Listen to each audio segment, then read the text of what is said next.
Bonjour et bienvenue sur Renaud Roussel Nutrition pour ce podcast numéro 5. Je vais vous parler aujourd'hui de la maladie d'Alzheimer et de l'influence de notre flore bactérienne et virale sur l'évolution de cette maladie. La maladie d'Alzheimer est une maladie neurodégénérative qui associe perte de tissu cérébral et dépôt de protéines spécifiques altérées qui implique une diminution des capacités mentales et une disparition progressive de la mémoire. C'est la forme la plus fréquente de démence. La perte de tissu cérébral est de 8 à 10% tous les 10 ans et les dépôts de protéines sont hyperoxydants. Alzheimer, c'est 20% des plus de 75 ans, c'est 225 000 nouveaux cas chaque année en France, c'est 1,3 million de malades en 2020, ce sera 2,1 millions en 2040. Au niveau mondial, c'est 50 millions de personnes atteintes pour un coût de 1000 milliards de dollars. La prévision pour 2050 est de plus de 110 millions de personnes diagnostiquées Alzheimer. Cette maladie inquiète chacun d'entre nous, tant elle est le mal dévastateur de l'âme. Elle déconstruit ce que nous avons passé une vie à construire, elle démantèle notre essence spirituelle, défait notre passé, elle efface la présence à soi, gomme les sensations et les émotions. La mémoire, c'est l'essence de la pensée, la constitution du soi, la compréhension de soi. Il n'existe plus d'intelligence ni de volonté d'être sans mémoire. La mémoire, c'est l'identité, c'est une vie passée sans laquelle on n'a plus de présent et sans laquelle on ne peut envisager l'avenir. Il n'y a plus de temps sans mémoire. Avec Alzheimer, on ne se pose plus de questions sur la vie ou la mort. Être ou ne pas être, avec Alzheimer, c'est simple, on n'est plus de son vivant. Cette maladie de l'être a un lien indéniable avec les êtres de l'infiniment petit qui habitent notre organisme, bactéries et virus, qui, lorsque notre immunité en perd le contrôle, prennent le dessus et deviennent la cause de tous nos malheurs. Notre immunité est dépendante de la flore intestinale. Les intestins, c'est 80% de notre immunité. Alzheimer est une maladie de flore pauvre, une flore déséquilibrée, impliquant une faible immunité. Alzheimer, c'est une forte présence virale, notamment d'herpès simplex virus 1 et herpès virus humain de type 6. Les boutons de fièvre et la roséole ne sont pas des affections anodines. Il faut s'assurer que le système immunitaire garde le contrôle ou qu'il le reprenne. Le terrain Alzheimer se prépare très tôt, souvent dès l'enfance. Je rappelle que les herpès virus sont une famille de virus très immunosuppresseurs et qu'un seul individu peut en cumuler plusieurs, 2, 3 ou 4. Je vois régulièrement des personnes qui cumulent EBV, Epstein-Barr, CMV, cytomégalovirus, et herpès simplex virus 1 ou 2, herpès buccal ou génital. Là, l'immunité a un sérieux problème. En plus d'être une maladie de faible immunité, Alzheimer est une pathologie dite d'accumulation, d'agrégats de protéines non conformes, en l'occurrence des dépôts de plaques bêta-amyloïdes neurotoxiques, et de protéines Tau, TAU, altérées. Cette accumulation pathologique, ces dépôts, comme tous les dépôts, sont dus à un défaut d'autophagie, c'est-à-dire une capacité insuffisante de nos cellules à découper en pièces et éliminer ce qui les intoxique. Même les dépôts de graisse particulières comme les céramides ont un rôle non négligeable dans l'évolution de la maladie, nous allons le voir. J'ai consacré le podcast numéro 3 à l'autophagie, la seule véritable détox, et je vous invite à l'écouter. Autant vous le dire tout de suite, boire du jus de grenade ou faire une cure de raisin ne peut rien contre les dépôts, la véritable intoxication. Dans la détox, seule l'autophagie compte. Mais bien entendu, avant l'autophagie, il est important d'éviter les dépôts eux-mêmes en coupant la production de ce qui nous intoxique. Ici, les céramides et les protéines altérées. Là, c'est la flore digestive qu'il faut régler. Nous en reparlerons. Il existe un facteur génétique prédisposant à la maladie d'Alzheimer. Il s'agit du gène codant une certaine classe de transporteurs de graisse, l'apolipoprotéine E, ou pour faire plus court, ApoE. Et c'est très intéressant, vous allez comprendre pourquoi. Vous savez que les graisses et l'eau ne font pas bon ménage et que les graisses ont pour cette raison besoin de transporteurs spécifiques pour être véhiculés dans le sang, qui est un milieu aqueux. Vous connaissez tous certains transporteurs du cholestérol, les LDL et les HDL par exemple. Ces transporteurs sont constitués d'apolipoprotéines. L'ApoE est un transporteur de graisse important pour l'entretien et la régénération des membranes neuronales qui sont très riches en graisse. Les porteurs d'une mauvaise version génétique de ces transporteurs, les ApoE4, ont un risque plus grand de contracter la maladie comparativement aux porteurs d'ApoE3 et d'ApoE2. Les ApoE4, c'est environ 20% de la population pour qui le risque de développer la maladie est 3 fois supérieur aux porteurs des autres versions si le gène codant est hétérozygote et 15 fois supérieur si le gène codant est homozygote. Mais ne vous faites pas trop de soucis à savoir si vous êtes porteur d'ApoE4, 3 ou 2. Ce qui est grave, c'est de transporter des mauvaises graisses, quel que soit le transporteur, car en cas de mauvaise autophagie, ces mauvaises graisses ne pourront être ni découpées ni éliminées, elles se déposeront, s'accumuleront et causeront de toute façon des problèmes de santé. Le problème est encore plus grave, bien sûr, si vous transportez des mauvaises graisses sur des mauvais transporteurs, mais si vous transportez des bonnes graisses, même sur des mauvais transporteurs, eh bien une bonne autophagie réglera le problème. C'est une bonne autophagie qui est capitale et pour cela, il faut une bonne flore. Les mauvaises graisses, je vous en ai souvent parlé, ce sont les céramides produits dans notre tube digestif, ces graisses hautement inflammatoires élaborées à partir des sucres fermentescibles dès l'estomac et aussi les acides gras oxydés issus des huiles végétales polyinsaturées. Il faut donc impérativement limiter les sucres fermentescibles qui induisent une flore pauvre productrice de céramides et éviter toute huile végétale polyinsaturée. Tolérance zéro pour les huiles de colza et de tournesol dont il est fait pour notre malheur grande publicité. J'en reviens au virus cité au début de ce podcast, herpès simplex virus 1 et herpès virus humain de type 6. Ils sont fortement neurotropes, c'est-à-dire capables d'infecter et d'endommager le système nerveux.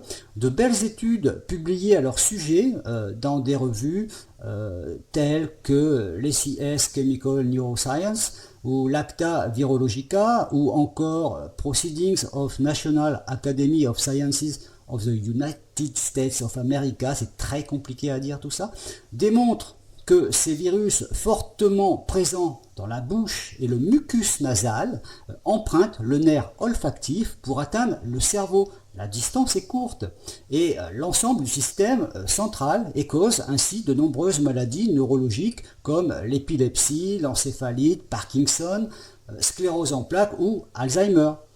D'ailleurs, Parkinson, sclérose en plaques et Alzheimer commencent toujours par une perte de l'odorat.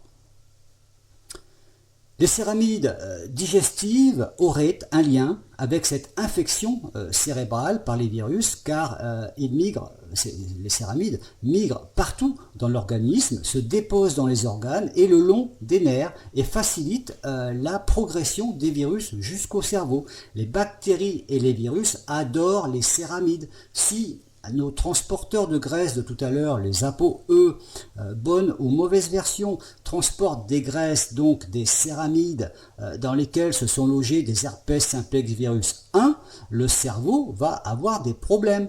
Le lien entre ApoE et l'infection du cerveau par herpès simplex virus 1 est publié dans la revue Frontiers in Aging Neuroscience de mars 2018. Les substances amyloïdes qui constituent les plaques amyloïdes caractéristiques de la maladie d'Alzheimer se produisent dans l'estomac également et remontent jusqu'au cerveau via le nerf vague par le biais de la microglie. La microglie représente les cellules immunitaires du système nerveux. Une inflammation digestive, par exemple, due à une mauvaise flore intestinale, induit une inflammation de la microglie intestinale qui se propage le long du nerf vague et inflamme la microglie cérébrale. Il ne faut jamais oublier que les nerfs sont des nids à virus et des autoroutes qu'empruntent les bactéries, les virus bien sûr, les éléments toxiques et même l'inflammation. Une petite parenthèse, tous ces éléments passent par voie sanguine également. Les éléments toxiques d'une surconsommation d'anxiolytiques et de somnifères augmentent de 20 à 50% le risque de la maladie d'Alzheimer, c'est publié, c'est énorme.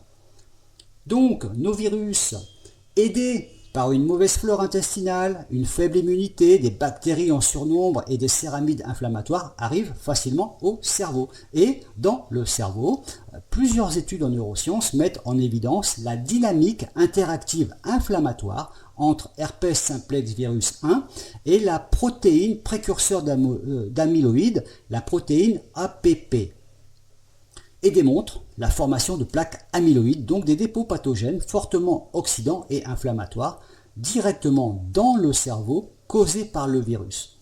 Cette interaction active des récepteurs inflammatoires, les toll-like récepteurs, et va avoir pour effet de réactiver davantage le virus. Donc, le virus crée de l'inflammation et l'inflammation réactive le virus. C'est un cercle vicieux inflammatoire précurseur de plaques amyloïdes. Il faut savoir que les herpès virus latents, cachés, bien au chaud, dans les nerfs et le cerveau, se réactivent régulièrement, ce qui expliquerait les cycles de fatigue dont se plaignent bien des personnes.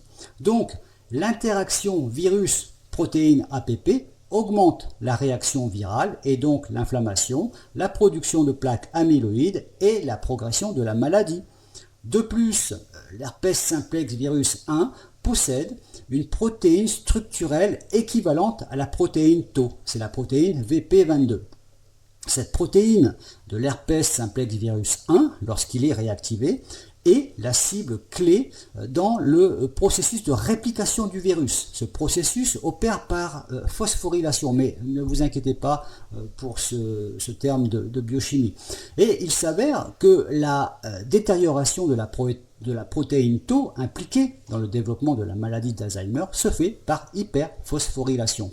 Une forte présence d'herpès simplex virus 1 implique une hyperphosphorylation des protéines Tau. Dans ce processus, la protéine Tau et la protéine VP22 virale sont des cibles identiques. Vous voyez à quel point les herpès virus sont impliqués dans l'altération de nos protéines Tau et donc dans la progression de la maladie. D'ailleurs, une étude très intéressante de 2011, publiée dans un fameux magazine, le PLOS ONE, démontre une corrélation entre le taux des anticorps anti-herpès simplex virus 1 dans sa forme réactivée et le taux plasmatique de bêta-amyloïde. Ce qui démontre que notre système immunitaire tente de lutter contre le virus et de réduire ainsi la quantité d'amyloïde. La capacité de lutte de notre système immunitaire contre les virus actifs est capitale dans la lutte contre la maladie d'Alzheimer, et cela très tôt dans notre vie. Sans cela, la charge virale augmente irrémédiablement avec l'âge jusqu'à l'expression de la maladie. Les personnes prédisposées à Alzheimer sont donc les personnes infectées par les herpès virus que nous avons cités et les personnes qui ont une mauvaise autophagie et qui cumulent les dépôts, notamment de céramides inflammatoires et de protéines altérées. Alzheimer évolue sur le terrain du syndrome métabolique et de l'asthme. Les céramides se déposent dans les poumons également. Alzheimer, c'est aussi le terrain des maladies cardiovasculaires et des AVC. Alzheimer se développe sur le terrain amené par une flore pauvre avec beaucoup de mycobactéries. Mycobactéries, c'est une famille de bactéries qui fabriquent très vite beaucoup de graisse par fermentation des sucres. Alzheimer, c'est le terrain d'une mauvaise vidange gastrique, un estomac qui ne se vide pas ou très mal, dans lequel une mauvaise flore a tout loisir de se développer et de produire des céramides, ces graisses absorbées à ce niveau et qui vont se diffuser dans tout l'organisme et le long des nerfs. Dans notre tube digestif, les graisses sont produites par les bactéries à partir des sucres, là où il y a stase, là où ça bouchonne, parce qu'elles ont le temps. Il faut donc éviter ce qui ralentit la vidange de l'estomac l'alcool bien évidemment, mais aussi les farines de toutes sortes qui produisent très rapidement beaucoup de graisse dans l'estomac et les grandes quantités de végétaux crus que l'estomac va devoir brasser longuement. Le gluten est une colle qui peut boucher le duodénum, peu importe que vous soyez tolérant ou intolérant. Le duodénum, c'est le siphon de l'évier. Lorsqu'il est bouché ou qu'il s'écoule mal, eh bien l'évier ne se vide plus et dans l'eau de cet évier se développe beaucoup de bactéries. L'eau croupit. Vous avez tous pu constater ça. Dans l'estomac au siphon bouché, les bactéries vont produire des graisses et du vinaigre, beaucoup de vinaigre. Et là, bonjour les reflux acides. Donc, on évite les sucres au maximum. D'ailleurs, les diètes cétogènes ont largement démontré leur efficacité dans la maladie d'Alzheimer et autres maladies neuronales, comme l'épilepsie par exemple. Il convient de vérifier aussi la glycémie et le taux de triglycérides. Ces deux valeurs grimpent lorsque l'on consomme trop de sucre, de glucides, des féculents compris.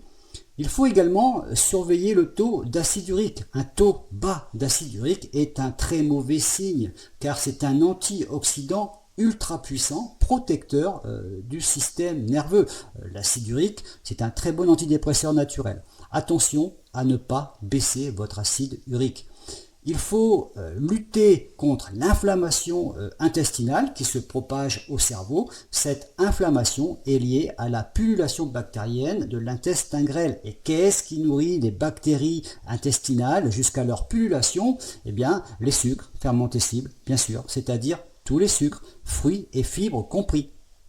Les ballonnements, les flatulences, bref, les gaz en excès sont un signe de dysbiose, d'inflammation et de production de graisse viscérale. Le tour de taille qui s'épaissit, c'est pas un bon signe.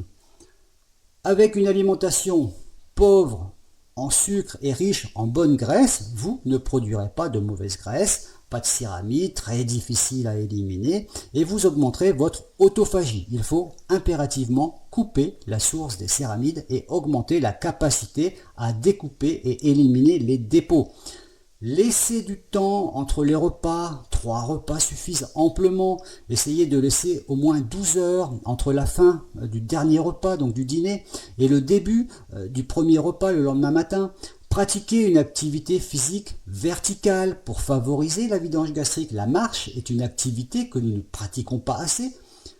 Le citron et le magnésium activent très bien la vidange gastrique. Consommez des légumes cuits et blanchis préalablement plutôt que des crudités. Vous l'avez compris, virus incontrôlés, bactéries intestinales en excès et céramides sont une catastrophe. Nous sommes une société d'accumulation de maladies de surcharge avec dépôt de céramides inflammatoires, une société de baisse immunitaire. Tout cela est en train de nous exploser à la figure. La Covid-19 est un signal fort qu'il va falloir écouter et interpréter. Un virus dont le terrain a été préparé par d'autres virus qui ont affaibli le système immunitaire.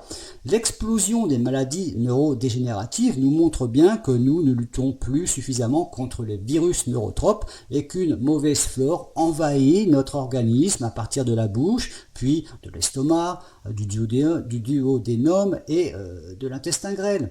Alzheimer est une maladie très difficile à contrôler une fois qu'elle est déclarée, car les lésions cérébrales sont déjà très avancées. C'est en amont qu'il faut agir et très tôt. Nous devons garder le contrôle des virus et des bactéries qui nous habitent. Sans cela, elles prennent le dessus et gagnent. À vous de jouer, à bientôt.